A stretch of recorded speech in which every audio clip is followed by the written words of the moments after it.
Hey guys, it's Gabriel from the Petrolhead Brothers. In this series, we're going to be covering Italian car history. This is my car, and now we just got to wait for my brother.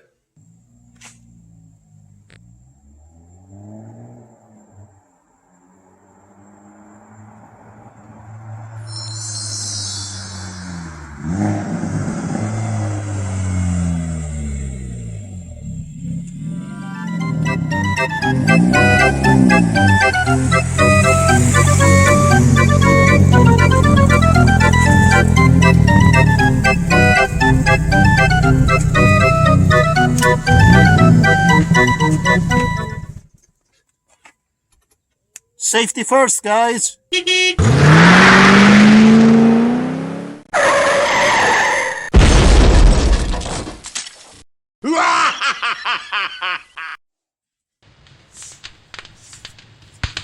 Hello, everyone.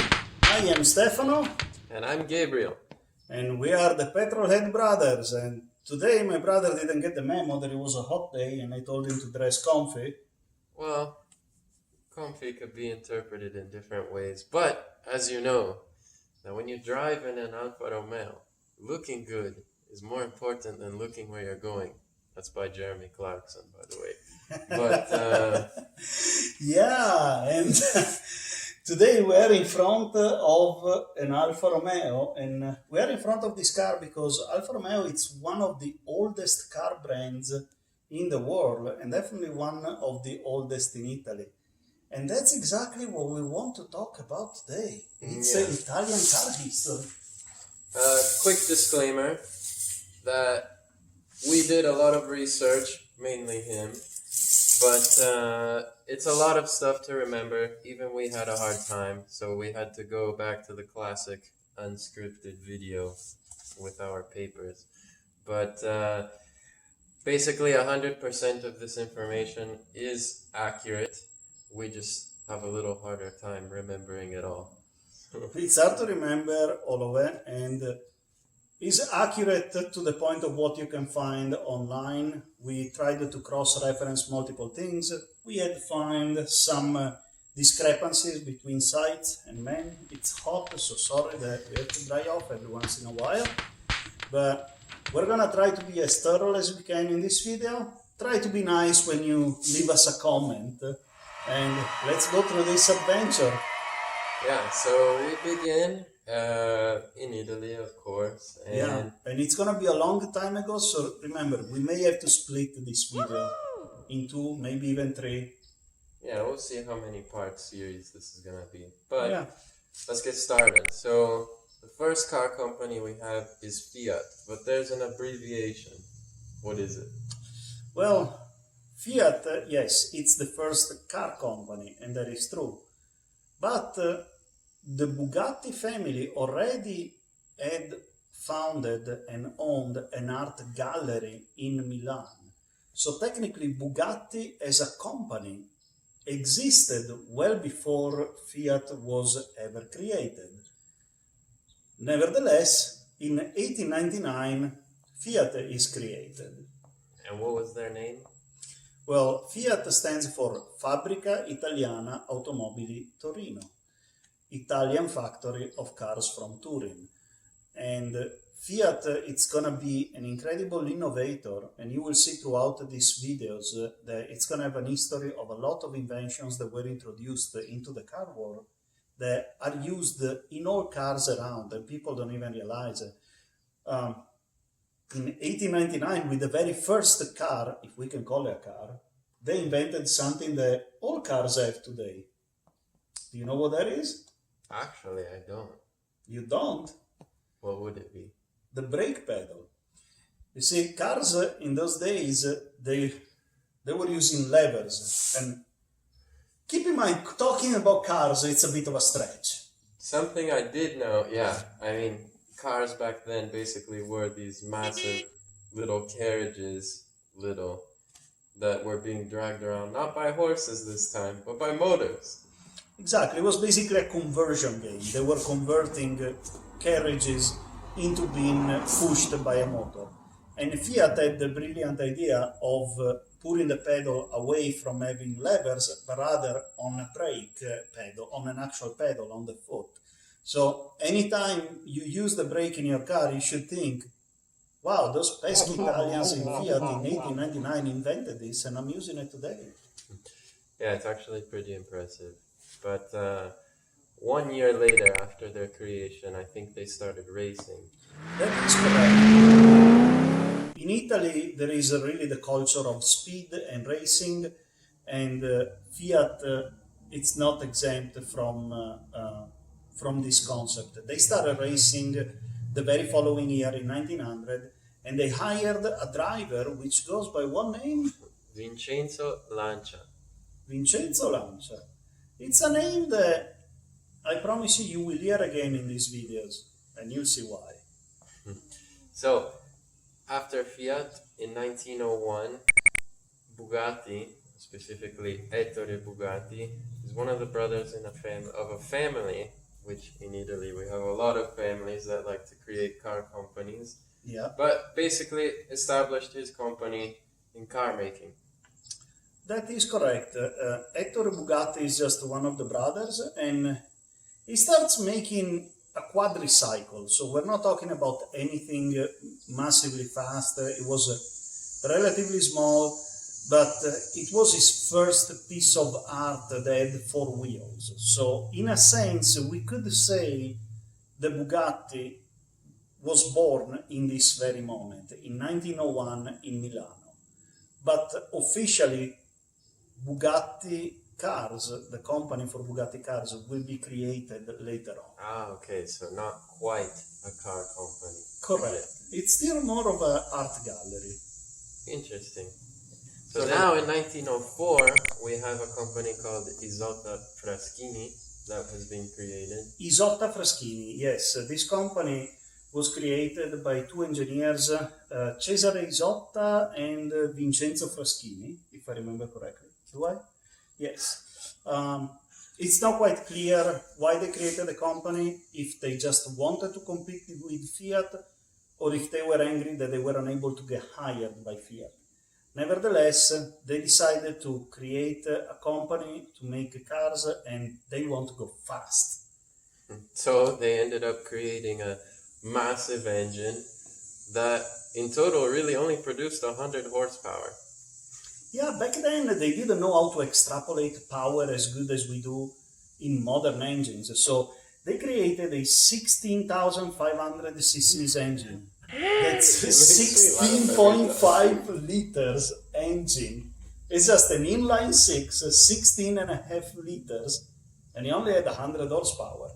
But the crazy thing is that they were able to go at 200 kilometers an hour. That's basically 120 miles an hour on a car in 1904, in 1905, which is crazy.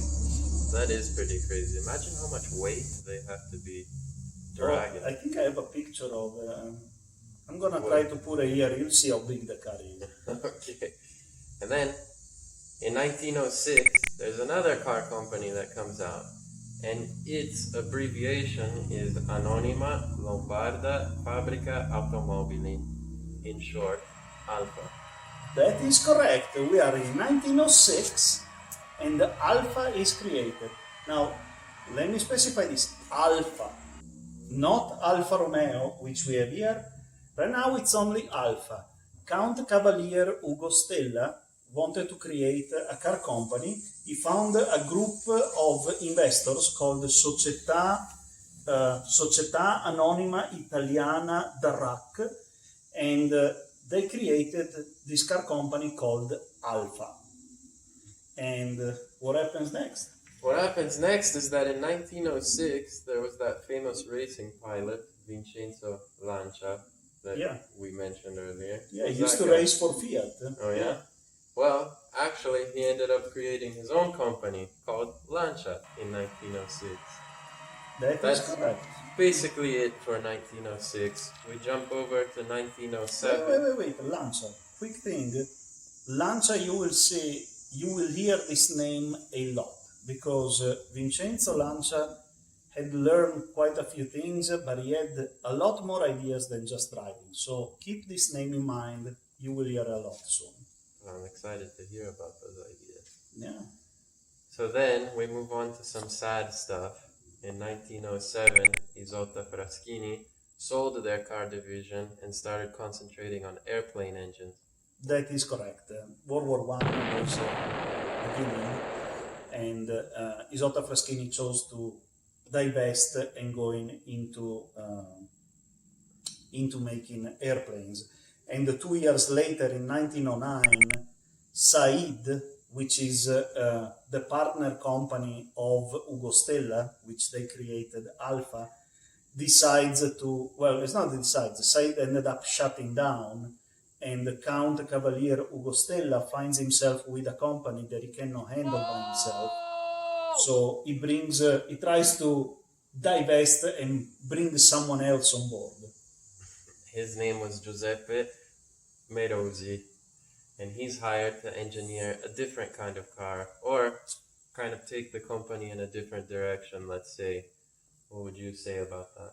Well, that is the pivotal moment where Alfa starts looking into sportiness and speed. Up until now, they were the only car company that was not concentrated on speed in Italy. Talking about Italy. So, continuing in 1909, some of my favorite cars are Bugattis. I just love the Veyron, the Chiron, whatever you want to call it. Yeah. But we have to go way before that. And that famous guy, well, maybe not famous, but that guy at the time, Ettore Bugatti, started creating prototypes after his little quadricycle. That's correct.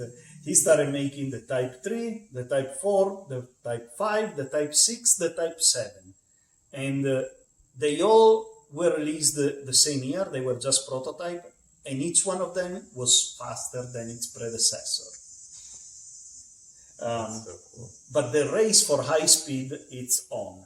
Now in Italy, everybody wants to go faster, and Fiat is big time on the game. It is 1910, and I guess someone was cooking too much pasta because they had what I believe the craziest idea in the car world. Yeah, I mean, they had this, one of those carriages, but this time half of that carriage must have just been engine. It was massive, and you can find videos online too. Yeah, it has been restored. It has been restored. It's called the Beast of Turin, but the official name was S76. It featured a 28,400 cc's four-cylinder engine. That's basically 28.4 liter engine with just four cylinder. Probably each cylinder was as big as a pasta pot. It was a ridiculous car, and you can see videos of the Fiat S76 online. It has been restored. Only two were ever built. The two that were built, one was destroyed in a crash, and the other one was disassembled by Fiat. And now they found the pieces of the engine of the one that was crashed were found somewhere in Australia, and in Italy they were able to rebuild the rest of the car, and that's how they rebuilt the car. But it is crazy to think that there was a car with the tires this wide that was tested on the sand and reached 250 kilometers an hour. Actually, 254 you said earlier. Yeah, 254 actually. And then they retried that record in New York, right? That's Island. correct. In Long Island, yeah. So they closed off the stretch of the road and they did 295 on pavement. Yeah, 295. 1911. In 1911, 295 kilometers an hour. That's 180 miles an hour. But this record was contested. It's not sure. There is some people that claim that the measuring points used by the Italians were not correct. Some claim foul play. They say Italians liked to do this. But nevertheless, Fiat is trying to go fast. But Alfa, with the new engineer, is going fast as well, because in 1911, Alfa wins the first Targa Florio. Targa Florio was a race that was performed on common streets. It was a very common thing back in the days in Italy to have races happening on the street, and Alfa managed to win its first Targa Florio in 1911. So, I don't know much about that race, but I do know that Lancia in 1913 Yeah. introduced the Theta, which is basically the first car ever, Yeah. or no, Yeah. ever, with an all-electrical system. Yes, if we can call it such, but it was the first time that instead of using a generator attached to a wheel, they decided to actually put a battery with headlights, tail lights, and possibly even something to turn on cigarettes because Italians really liked to smoke in their cars. But that's an evolution that it's now used in every car. All cars have a 12-volt battery. Back then it was 6 volts, but conceptually it's the same. That's cool. And then Alfa, back to Alfa, in 1914, introduced the dual overhead camshafts and the double spark plugs. Yes, that was called the twin spark system, and it was an interesting thing, although it was just a prototype level. And unfortunately, this is also the moment that Alpha itself ceases to exist. World War One, it's on in Italy, and they cannot keep the factory open. So Alpha ceases to exist as it introduced a first prototype that honestly had a lot more to it, because to fit the 2 spark plugs on the heads, they had to even shape the heads a little bit in a hemispheric shape, which technically makes it almost as if Alpha made the first Hemi engine. Definitely they didn't. That's not what they were aiming for, and it was not that bubbly.